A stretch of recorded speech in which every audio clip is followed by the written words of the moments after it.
If you're looking to create, grow, and sustain your wealth, download and subscribe to the Pain Points of Wealth podcast at BeBullish.com with Bob, Ryan, and Chris Payne. It's your podcast for market insights, money tips, and real talk on the economy. Download and subscribe at BeBullish.com. Sunday morning. Everybody knows how much I love wild animals, and I love animals in general. With us today is William Simpson. He's the ex-director of the Wild Horses Fire Brigade, and worried about the wild horses in America. And William Simpson, tell us about it.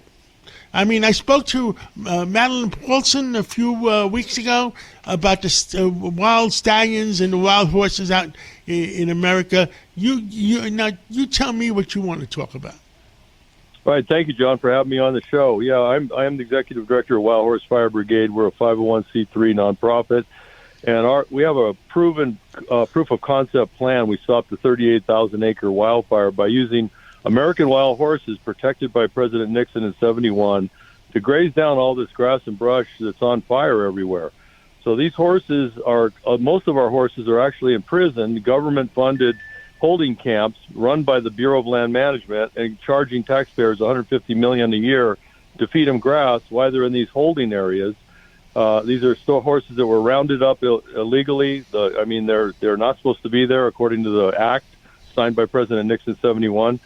There's 70,000 of them there. They're sterilized and branded, and they're kept away from their natural job of basically managing these grass and brush fuels. So our plan is to take these horses. It's a free plan, so legislators don't like it because they can't figure out how to make money. The corrupt usual suspects, when they hear it's free, or actually it's cash positive, we save $150 million right off the top by rewilding, taking the horses out of the holding and moving them into the deep wilderness where all these fires are at. They don't like it because they can't figure out how to spend more taxpayer dollars with my plan.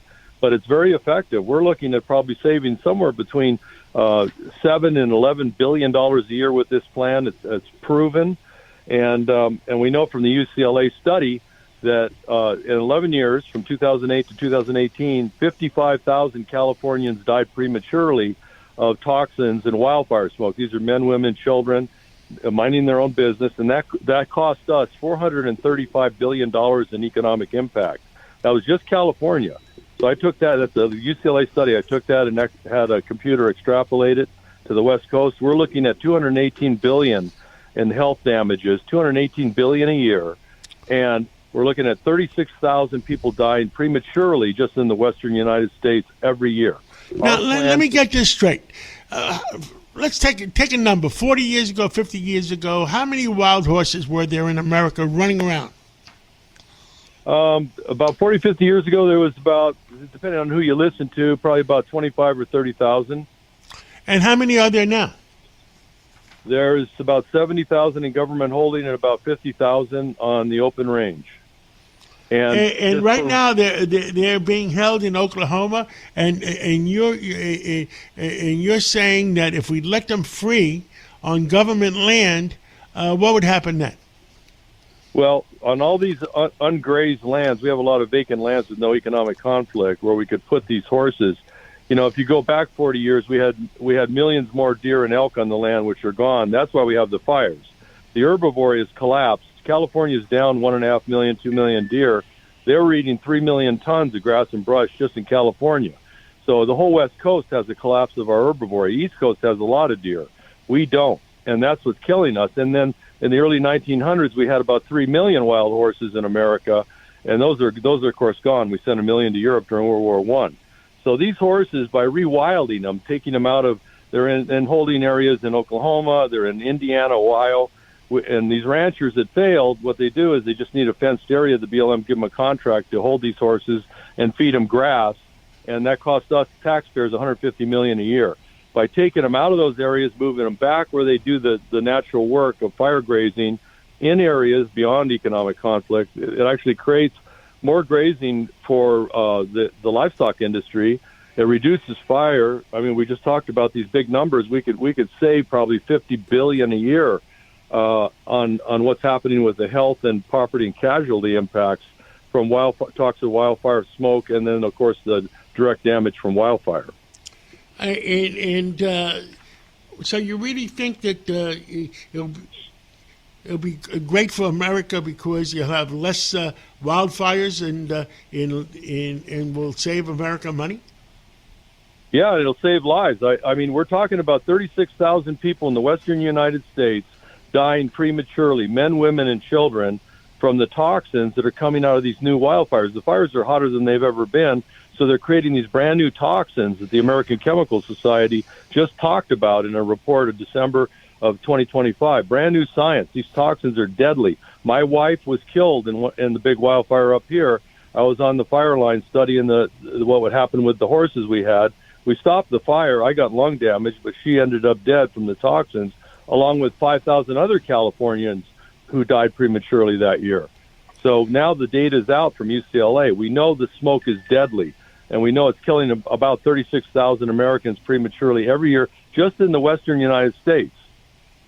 Well, William Simpson, thank you so much for coming on this Sunday morning, and let's hope that we can do the right thing by the horses and by America, and we'll catch up again real soon.